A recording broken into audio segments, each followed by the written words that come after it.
The first of two Democratic debates has just ended on NBC. Tonight, some big names were able to share their messages again, and then some lesser-known candidates had the chance to be brought to a bigger national stage. So tonight's debate featured 10 of 20 candidates who qualified. First up was NYC Mayor Bill de Blasio, Ohio native Tim Ryan, former Housing Secretary Julian Castro, New Jersey Senator Cory Booker, Massachusetts Senator Elizabeth Warren, former Texas Representative Beto O'Rourke, Minnesota Senator Amy Klobuchar, Hawaii Representative Tulsi Gabbard, and Washington Governor Jay Inslee, and former Maryland Representative John Delaney all went head-to-head tonight.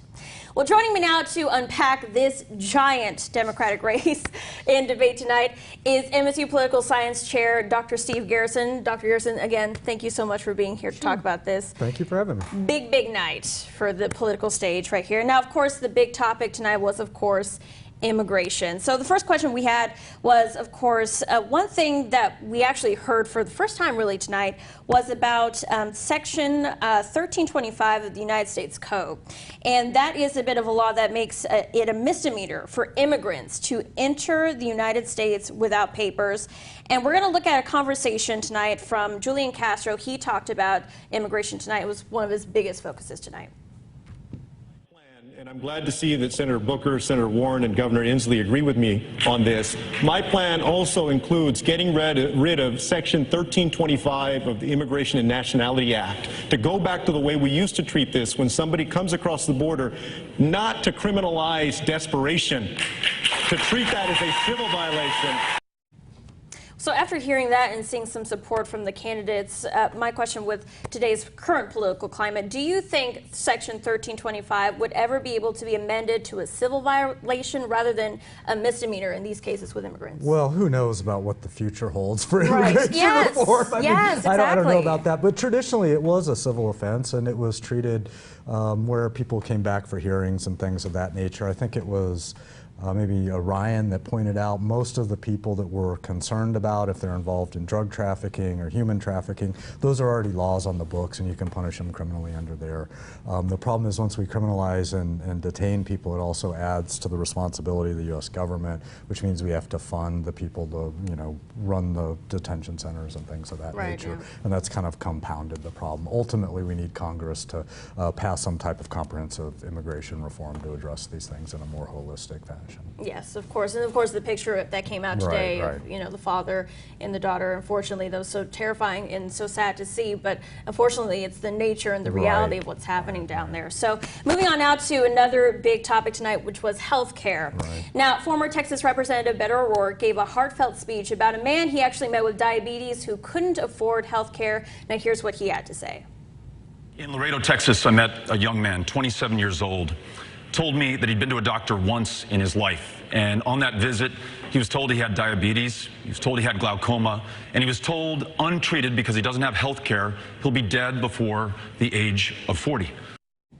So hearing that emotional story, he also said he wouldn't get rid of private health care. So the biggest health care debate tonight was between keeping private health care options open or solely implementing Medicare just for all people. So my question is, how can Democrats find common ground with health care coverage nowadays, because it is so divided right now? Right, it's so divided. It's a very complex problem. Again, it's much like immigration. We need we need to change the structure. As far as Congressman O'Rourke's response, he's excellent at connecting with the voter, has these excellent stories, but he now needs to tie those to more tangible policies for him to do well in the election down the road. The stories are fantastic, but you're right, he needs to have a more concrete idea about how we're going to reform healthcare. Absolutely. Now, I think it's also a really big thing to point out that there are 20 Democratic candidates for this presidential race. So with this large of a group, what does this say about the political climate and about the future of the presidential election? Well, lots of things. I mean, it's a party that's facing the largest electoral defeat in the Republican Party after last fall, so that I think for a lot of these candidates, they maybe think this is going to be an easy race to win, and that usually doesn't pan out that way. A lot of ideas. The Democratic Party is also moving a little bit to the left, so the people that normally might have not really had a viable chance in the election have a little bit more of a chance this time around within the Democratic Party. party. So, but yes, it's a symptom of how divided not only our country is, but each of the two parties are currently. Right, right. I mean, some of these people, most people haven't even heard of. They're like, who's this candidate? Right. It's wow. And then final question, looking ahead for tomorrow, former Vice President Joe Biden and Vermont Senator Bernie Sanders will be taking the stage. And I think these two are going to be the ones that people are going to be watching closely because they've been making a lot of headlines in the news recently. So what do you think they're going to cover and focus on for tomorrow? Well, I think for one thing that's interesting about Sanders is he has probably the biggest division around age groups. People under 50 largely support Sanders over the other candidates, and it's the complete flip-flop of the people over 50. And so I imagine for Sanders to get traction, he's going to need to really be speaking about the things that matter to young people, the free college education and health care and some of those types of things.